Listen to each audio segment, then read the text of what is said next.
நான் இந்த உலகத்துல பிறந்ததுனால எனக்கு என்னதான் நன்மை என்று மன உளைச்சலில் புலம்பிக் கொண்டிருக்கும் ஆத்மாவே, இன்று கர்த்தர் உங்களுக்கு சொல்லுவது பிரசங்கி 3:12. மகிழ்ச்சியாய் இருப்பதும் உயிரோடு இருக்கையில் நன்மை செய்வதுமே அல்லாமல் வேறொரு நன்மையும் மனுஷனுக்கு இல்லை என்று அறிந்தேன். இந்த புத்தகத்தை பிரசங்கி எழுதும் போது உலகத்தில் இதுதான் சந்தோஷம், இதுதான் நன்மை என்று ஓடி ஓடி எல்லாவற்றையும் அனுபவித்து சலித்த பிறகு எது உண்மை என்று அனுபவபூர்வமாக கண்டறிந்த பிறகு எழுதியதே இந்த புத்தகம். இதில் அவர் சொல்லுகிறார், மகிழ்ச்சியாய் இருப்பதும் உயிரோடு இருக்கையில் நன்மை செய்வதுமே அல்லாமல் வேறொரு நன்மையும் மனுஷனுக்கு இல்லை என்று அவர் அறிந்து கொண்டதாக எழுதுகிறார். புறஜாதியாய் இருந்தாலும் கொர்நேலியு எல்லாருக்கும் நன்மை செய்து கொண்டே இருந்தார். தேவனுக்கு பயந்தும் இருந்தார்.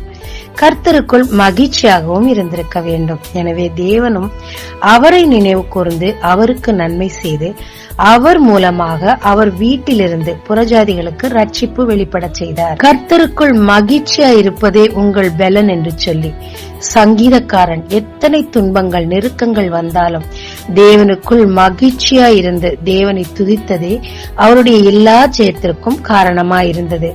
அவருக்கு கிடைத்த அநேக நன்மைகளுக்கு இதுவே காரணமாயிருந்தது. ஆமாங்க, சூழ்நிலைகள் எதிர்மறையாய் இருந்தாலும் எந்த நன்மையுமே என் வாழ்க்கையில் கிடைக்கலையே என்று சொல்லி இருந்தாலும் தேவனுக்குள் நான் மகிழ்ச்சியாய் இருக்கும் போதும் மற்றவர்களுக்கு தேவையானவர்களுக்கு நாம் நன்மை செய்யும் போதும் அது தேவனுக்கு நினைப்பூட்டுதலாய் மாறி போய் அவர் நமக்கு நன்மை செய்கிறவராய் இருக்கிறாருங்க.